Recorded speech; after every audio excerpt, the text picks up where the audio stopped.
satisfy your celluloid addiction with the Cinema Junkie podcast, where you can mainline film with the people who make them, as well as those who love them, program them, and celebrate them for their cultural impact. Listen to Cinema Junkie wherever you get your podcasts.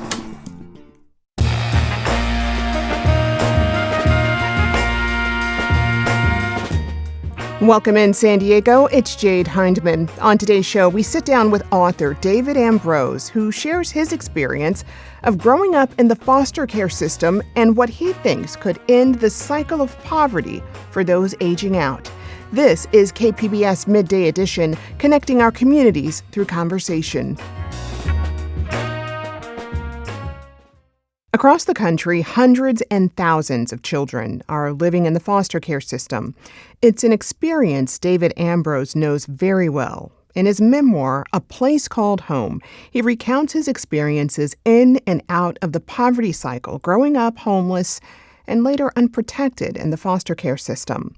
In spite of these harrowing experiences, A Place Called Home is also a story about love, strength, and solutions. Today, David is a nationally recognized expert in child welfare and poverty. He joins me now to talk about his story and what can be done to address these crises moving forward. He'll also be at the San Diego Writers Festival this Saturday. And a warning to our listeners, the following conversation may include descriptions of violence and abuse. David, welcome to the show. Thank you so much. David, first, how are you doing? I am doing great. I have dropped my son off this morning at daycare. I have had a wonderful breakfast, and I am at a nonprofit convening about child poverty, actually in Los Angeles today. So I feel pretty fantastic today. I'm glad to hear that. I am. I want to talk about your experiences because some of your earliest memories are of moving place to place, never settling in one place. So was there a moment when you realized that this wasn't a normal experience as a child? When I was about 4, there's a moment that is burnt into my memory. We were living at Grand Central Station in New York City, and I was begging on the platform that morning, as we did most mornings. And we would beg in the mornings because people are generally more generous before they've had a bad day. And I remember this morning because it was the first time the crowd just parted a few feet in front of me, not looking at me, and then came back together behind me. And it is the first moment I realized that I was invisible and that these people would not care if my family died or disappeared or that I even existed. And it was really a clarion wake-up call in my early life that taught me I needed to do something different if I was going to survive. At the start of your book, you write about just feeling like you were at death's door at just 4 years old. Can you recount that story for us? Or tell us, how those moments of neglect stayed with you. Poverty is a perpetual crisis, and my family lived in it. We were homeless, and the cops and authorities would come through different locations where we sought shelter and clean us up. And through that, my family found itself Christmas Eve wandering New York City as the temperatures dropped below zero. My mom, my 2 siblings, we were walking endlessly that night. And it was the first night I recall feeling like I might die. And that was because of exposure. There were no places for homeless women and children. And we ended up living that night, at least, because a shelter for men allowed us to come in and get out of the cold. But my mom went into a perpetual state of crisis and fugue because of her mental health issues.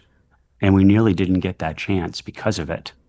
But that night we survived because a man at a shelter who stood in the doorway between us and life and death let us in. And we did not that night die from cold. There are angels everywhere. Yeah. Yes, there are. There are. But let me ask you this, because you mentioned your mother was dealing with mental illness. When was the moment that you realized you needed to leave and protect yourself? There's a couple moments, but the one that stands out the most, I was roughly 11, and my mom's violence got perpetually worse and worse and worse.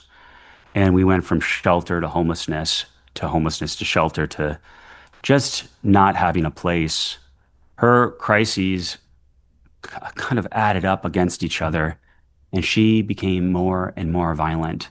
There was a day one summer when my mom really lost it, and she beat me quite severely. She not only beat me, but threw me down a flight of stairs. And that wasn't it. She kept going.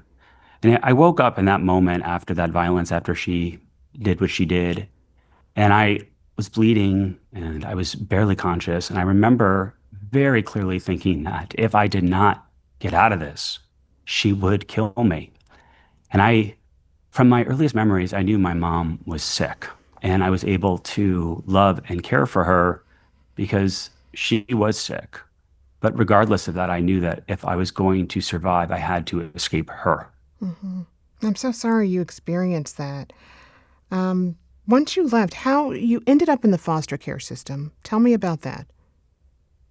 I was told years later by my first social worker that I was the first kid and the only kid in her 30 plus years that was excited to be detained into foster care.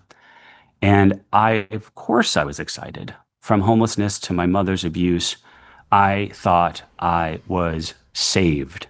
That was the thought I had until my very first placement, which was a congregate care, a kiddie jail for kids that were too violent for normal foster care, or in my case, because I had quickly been identified as being gay and therefore not able to be placed with normal foster homes. The violence inside those facilities, both by other youth, but also by the staff, and the attempt to make me not gay was incredibly damaging and something that didn't work, but also more importantly, gave me the fire to work for decades to ensure kids in foster care and delinquency are never going through reparative therapy. Hmm.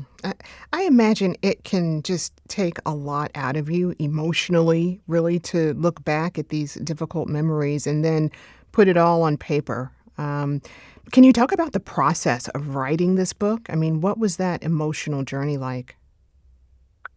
I feel so blessed to have had my life. I look around today and I see a world of folks that are numb, sleepwalking, and I realize how precious this all is and how quickly it can all go away and how precarious life truly is.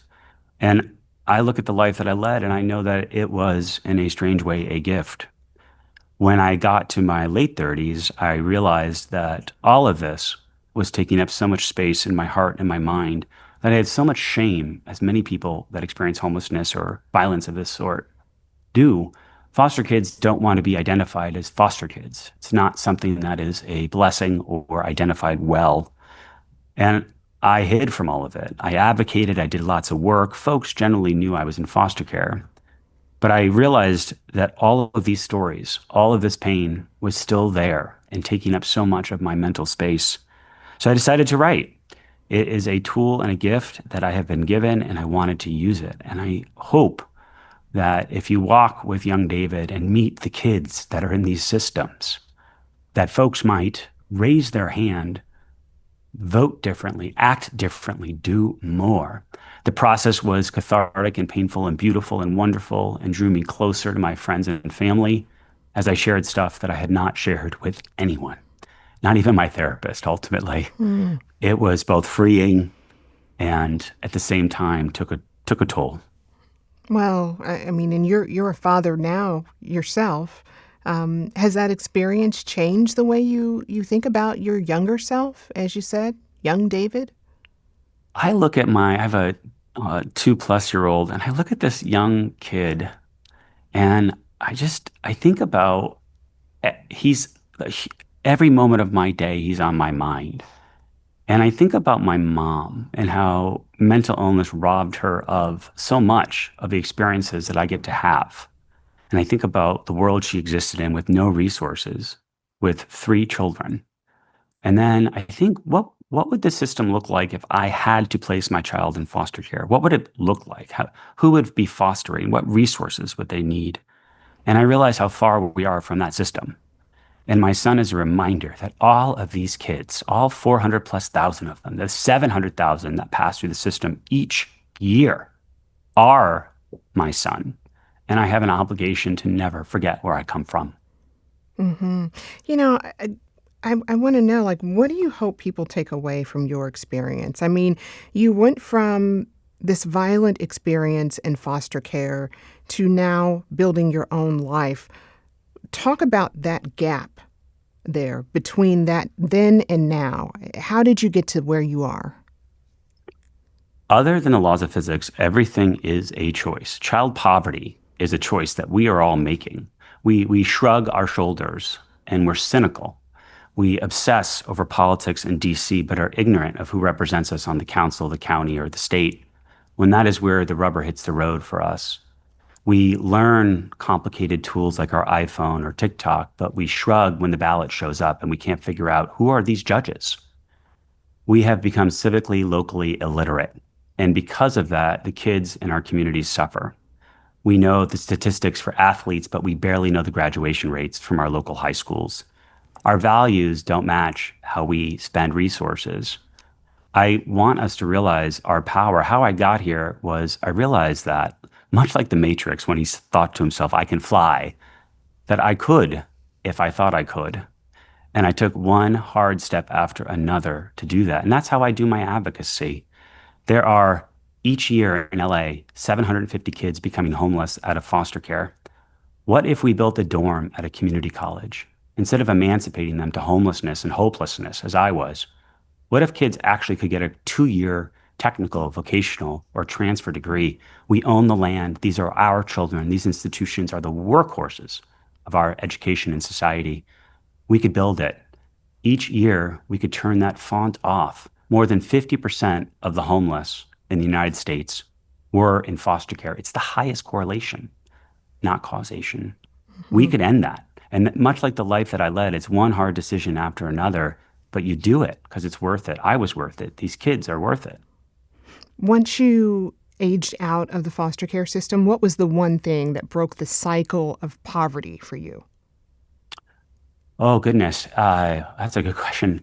I first would just say my mother generally, but more specifically, right when I emancipated at 16, 17, I moved to Spain, and that is a story in the book. And when I got there, it really was jarring and eye-opening the way that a people live differently from us.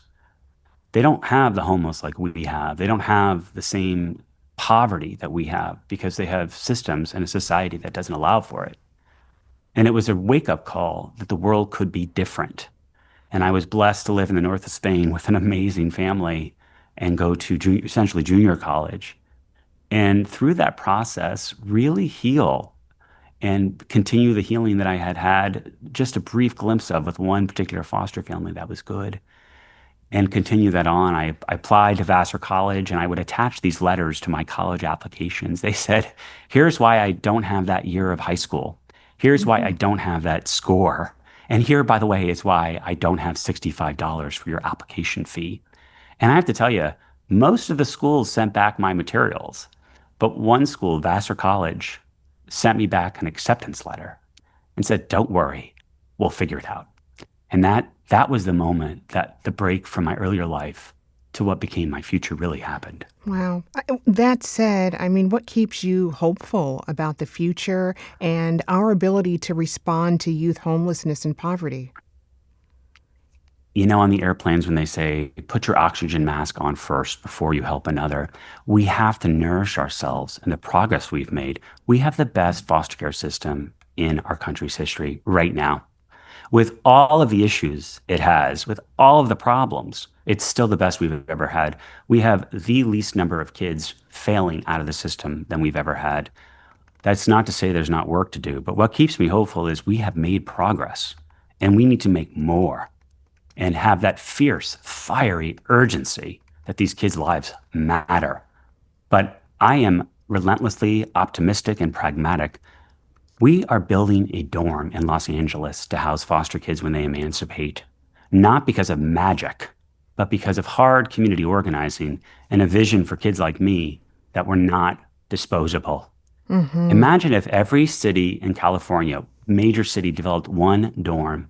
We would end the pipeline to homelessness. In California, you are more likely to die than go to community college when you leave foster care. If you are a girl, you are more likely to be sex trafficked. We can make a different vision real. We sure can. I've been speaking with David Ambroz. He's an expert in child welfare and youth poverty, and his memoir is titled A Place Called Home. You can see him talk more about his story and advocacy at the San Diego Writers Festival this Saturday, March 28th. David, thank you so much for your time and for sharing your story.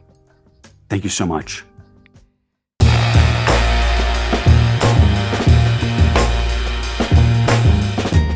That's our show for today. I'm your host, Jade Hindman. Thanks for tuning in to Midday Edition.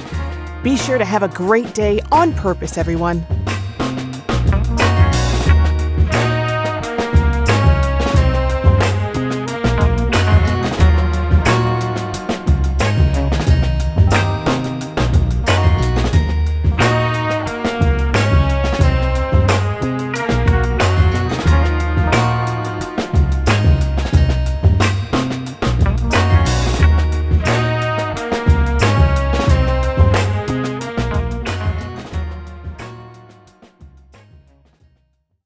At 10 o'clock, they're happy.